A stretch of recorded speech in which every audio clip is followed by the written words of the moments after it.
धरना स्थल यहाँ से हटा दिया गया है, ये सब आखिर हो क्या रहा है? ये पहले से ही इसको राजनीति का मंच बनाने में तुले हुए थे। मैं पहले से इनका विरोध प्रदर्शन कर रही थी और जहाँ तक ये शुरू में भी मैंने एक बार पोस्ट की थी कि युवा न्याय संघर्ष समिति के मंच को हाईजैक किया जा रहा है। जब आप बार बार इसको एक कांग्रेस का मंच बनाने पे तुले हुए थे तो लोग यहाँ पे बार बार भाजपाइयों को गाली देंगे तो कैसे कोई आएगा? अरे विरोध करना है तो एक सार्वजनिक तरीके से एक तर्क संगत से विरोध करो ना। ये क्या है बार बार गाली देके क्या विरोध प्रदर्शन कर रहे थे? तो इनका कहीं ना कहीं बार बार ये था कि ऊषा को हमने बाहर करना है, ये बार बार विरोध कर रही है, कांग्रेस का मंच बनने से रोक रही है। जब ये लोग यहाँ से उठकर 6 के 6 लोग जो हैं जिन्होंने आंदोलन किया था, जो अनशन पर बैठे थे, ये देहरादून जब गए कूच करने के लिए, तो आप सब लोगों से सहमति नहीं ली कि हम मिलकर इस काम को करने वाले हैं? हमसे कोई सहमति नहीं ली, वही तो मैं बोल रही हूँ। ये शुरू से ही केवल संघर्ष समिति बनाई थी, हमें संयोजक बनाया था, कुछ भी हमें नहीं पूछते थे, कोई भी रणनीति हमारे साथ नहीं बनाई। और सुबह इन्होंने 9 बजे फ़ोन किया मेरे लिए कि आप देहरादून पहुँचो। मैंने कहा देहरादून क्यों गए हैं? कहा कि मुख्यमंत्री से वार्ता करनी है। मैंने कहा मुख्यमंत्री तो वहाँ नहीं है। मैंने कहा मुख्यमंत्री की पहले संस्तुति लेनी पड़ती है कि नई नई संस्तुति क्या लेनी है, विरोध प्रदर्शन करेंगे। तो इनको तो केवल राजनीति करनी थी, अखबार में छाना था और मीडिया में छाना था। अजी कांग्रेस पार्टी ने विरोध प्रदर्शन किया है और वो इनको हिरासत में ले लिया गया है, ये मुझे नहीं करना। तो हमें आपको समिति से भी बाहर निकाल दिया गया? समिति से इन्होंने अपनी मर्जी से निकाला है ना, सारे लोग विरोध कर रहे हैं इनका, इन्होंने बाहर निकाला है। मैं उसमें इनके ऊपर मुकदमा दायर करूंगी मानहानि का। कैसे इन्होंने मुझे बाहर निकाला है, किस तरीके से इन्होंने निकाला? अरे खुद तो अनशनकारी कब अपनी मर्जी से खड़े उठते हैं, ये स्वयं इन्होंने आंदोलन खत्म करने की रणनीति बनाई थी। मुझे इन्होंने फ़ोन किया कि आओ, और पूरी संयोजक टीम एक साथ बैठते हैं, सरकार तो झुक नहीं रही है, एक साथ भूख हड़ताल पे बैठते हैं और इस धरने को ख़त्म करते हैं। हमारा सारा बिजनेस प्रभावित हो रहा है और यहाँ पे आओ, और इस धरने को हमने मना किया। हटवाल भाई ने विरोध किया कि जो हम 5 लोग एक साथ बैठ रहे हैं, 7-5-35, अगर 7 दिन में पुलिस प्रशासन उठाती है तो ये धरना हमारा 35 दिन चल सकता है। तो हमने मना किया, हम नहीं बैठेंगे, मेरा वैसा स्वास्थ्य खराब रहता है, मैंने मना किया, मैं नहीं कर पाऊंगी, मेरी दवाई छूटेगी तो मैं नहीं बैठ पाऊंगी। तो आप पे दबाव बना रहे थे कि आप धरने स्थल पर बैठ जाइए और अनशन कीजिए? मेरे पे बहुत पहले से ये दबाव बना रहे थे कि आप, जयेंद्र रमोला और संजय सिलवाल मेरे पे दबाव बना रहे थे। इन्होंने जयेंद्र रमोला के फ़ोन से लक्ष्मी बुढ़ाकोटी से भी मेरे से बात करवाई। लक्ष्मी बुढ़ाकोटी ने कहा, मैं अपनी लड़की लेने स्कूल में जा रखी थी और कहा मुझे कि आज ही अभी आ तुरंत, और सरोजिनी थपलीवाल को वहाँ ले जा रही हैं, पुलिस प्रशासन उठा के ले जा रही है और आपने भूख हड़ताल में बैठना, आप तुरंत आओ। मैंने कहा मेरी तबीयत खराब रहती है, मैं भूख हड़ताल में नहीं बैठ पाऊंगी। बोला तू संयोजक क्यों बनी फिर? मैंने कहा मैं संयोजक हूँ तो पूरी संयोजक टीम को बुलाओ और उनमें से देखो जिनका स्वास्थ्य सही है, जो बैठ पाते, जो सक्षम है। मेरी तो बेटी भी छोटी है 8 साल की, मुझे उसे स्कूल भेजना है, मैं नहीं बैठ पाऊंगी। आपके साथ जयेंद्र रमोला जी का एक विवाद भी हुआ था कुछ दिन पहले, उसका क्या कारण था? उसका यही था, एक इन्होंने मुझे कांग्रेस में ऑफर दिया कि आप कांग्रेस पार्टी को ज्वाइन करो। मुझे नहीं करना था क्योंकि कांग्रेस पार्टी पहले से भ्रष्टाचार में सबसे ज़्यादा संलिप्त है, बीजेपी तो इन्हीं से सीखती है, इसलिए मुझे नहीं जाना था। एक ये, और दूसरा ये बार बार इसे कांग्रेस का मंच बनाने में तुले हुए थे, जिसका मैं विरोध कर रही थी। मैंने फेसबुक में अपनी पोस्ट कर दिया था कि युवा न्याय संघर्ष समिति के मंच को हाईजैक कर रही हैं। और ये तो इसके बाद इन्होंने पहले मेरे पे दबाव बनाया, मैंने बोला मैं नहीं करूँगी उस पोस्ट को डिलीट। उसके बाद इन्होंने मेरे से हाथ जोड़े और इन्होंने मेरे से वो पोस्ट डिलीट करवाई। और अब आपने देखा होगा अपने आप ही अनशन से खड़े उठे और अपने आप इन्होंने हमें बदनाम करने की कोशिश कर ली और अपने आप इन्होंने वो न्याय समिति के मंच को हाईजैक कर लिया। अपने आप इन्होंने अपने नाम कर लिया कि हम जीत गए और शासन प्रशासन हार गया, वहाँ इन पे केस दायर हो गया और मुझे बोले कि आप सीधा सीधा छूट गए। अरे मैं गैर तरीके से नहीं लड़ना चाहती हूँ ना, हमें आंदोलन करना आता है, मेरे पे क्यों मुकदमा दायर होगा? मैं गई नहीं गलत तरीके से, मैं जाती तो पहले मुख्यमंत्री की संस्तुति लूंगी ना। जब मेयर ने कह दिया था, हमारी अनीता दीदी ने कह दिया था कि मैं मुख्यमंत्री को मिलाऊंगी, आज जा तो रहे हैं, इसी तरीके से जाते ना। क्यों? इन्हें तो राजनीति चमकानी थी ना, इन्हें तो गैर तरीके से जाना था। क्यों? अगर गैर तरीके से नहीं जाते तो पुलिस अरेस्ट नहीं करेगी, पुलिस अरेस्ट नहीं करेगी तो मीडिया में नहीं छाएंगे। इन्होंने ये दिखाना था केवल, इसलिए ये बदनाम कर रहे हमारा और मंच को अपने नाम कर दिया इन्होंने, जबकि कंधे में इन्होंने बंदूक मेरी चलाई और खुद इन्होंने सारा श्रेय अपने इन्होंने आप लूट लिया।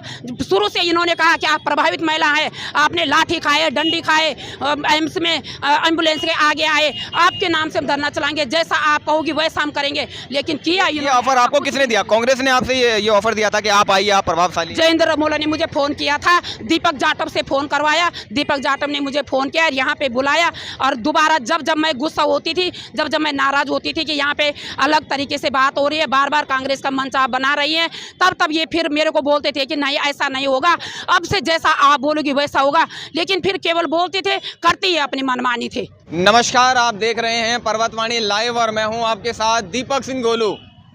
भाई सच क्यों ना बोलूं, सच दिखाना ही मेरा काम है। और जैसा कि आप जानते हैं कि मैं लगातार आपको जोड़ रहा हूं जनहित की खबरों से और उठा रहा हूं जनहित के मुद्दों को, इसीलिए आज जन जन की आवाज़ बन रहा है पर्वतवाणी लाइव। जी हाँ, अंकिता हत्याकांड को लगभग 2 महीने बीत चुके हैं और प्रत्येक दिन की क्या कुछ अपडेट इस मामले में रहती है, हम आपको अपने पर्वतवाणी के माध्यम से बताते रहते हैं कि क्या कुछ जो है इस मामले में नया हो रहा है। और ऋषिकेश के कोयल घाटी पे युवा न्याय संघर्ष समिति का गठन हुआ और इसमें सर्वदलीय जो लोग हैं वो मिलकर अंकिता को न्याय दिलाने के लिए लगातार लड़ रहे थे।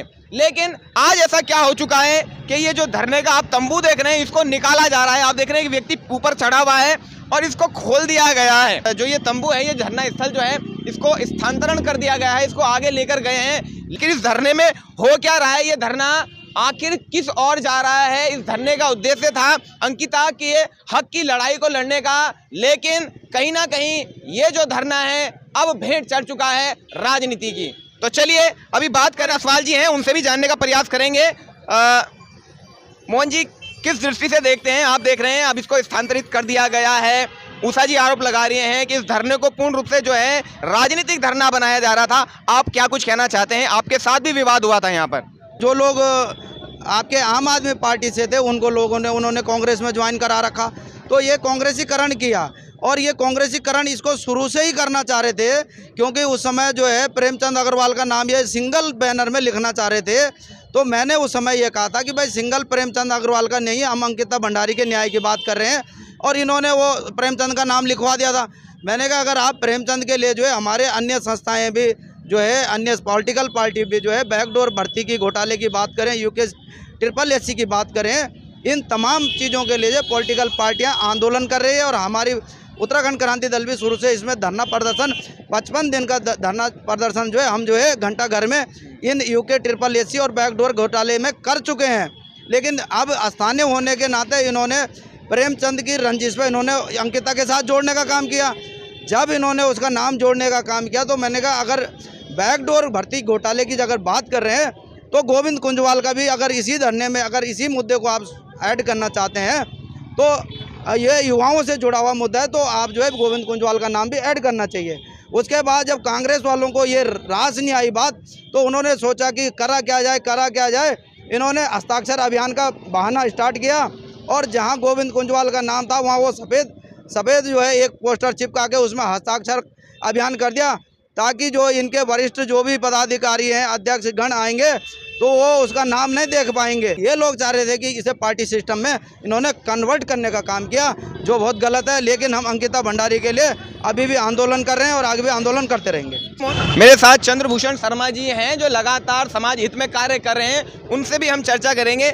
चंद्रभूषण भाई, आखिर वही हुआ जिसको बार बार बीजेपी के लोग कह रहे थे कि ये जो धरना है केवल कांग्रेस अपनी राजनीति चमकाने के लिए कर रही है, आखिर वही हो जाता है। धरना आज यहाँ पर जो है आप देख रहे हैं टेंट हटा दिया गया है, इसको दूसरी जगह शिफ्ट किया गया है। 2 लोग इससे अलग हो जाते हैं, अब 2 गुट हो चुके हैं, एक दूसरे पर आरोप प्रत्यारोप लग रहे हैं। आप किस दृष्टि से इस पूरे मामले को और इस धरने प्रदर्शन को देखते हैं? जी, मैं संक्षेप में ये कहना चाहूँगा और आपको सबसे पहले धन्यवाद है कि आप आरंभ से ही इस मुद्दे को उठा रहे हैं और लगातार जन जागरण कर रहे हैं।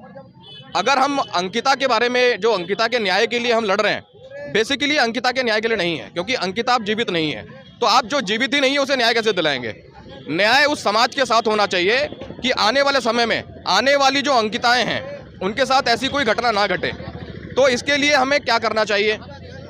हमें धरने के माध्यम से कुछ नियमों और कुछ कानूनों की हमें बात करनी चाहिए थी, कुछ प्राविधानों की बात करनी चाहिए थी। और वो प्राविधान हमें किसी विधानसभा या किसी सांसद या किसी विधायक से नहीं मांगने चाहिए थे, हमें वो उन प्राविधानों के बारे में समाज को जागृति करना चाहिए था कि समाज में कैसे अपराध ना घटित हों। ये जो न्याय समिति है और ये जो धरना है बेसिकली मैंने एक बात यहाँ पर देखी कि ये धरने को पहले तो ये धरना अपने रूप में नहीं है।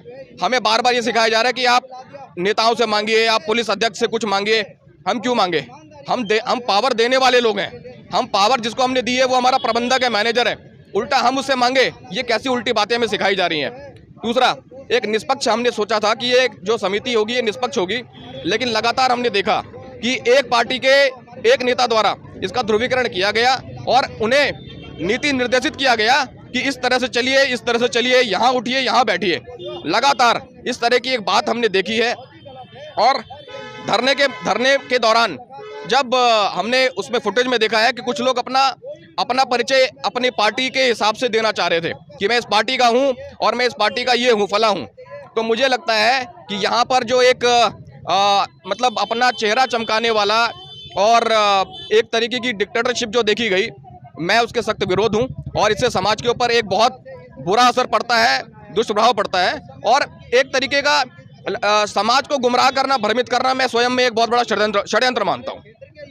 ज़्यादातर जितने भी गेस्ट यहाँ पर आते थे धरने को समर्थन देने के लिए, चाहे वो 1 घंटे के लिए अपने भाषण देने आए हों, वो या तो कांग्रेस के विधायक होते थे या कांग्रेस के मंत्री होते थे या कांग्रेस के कार्यकर्ता होते थे।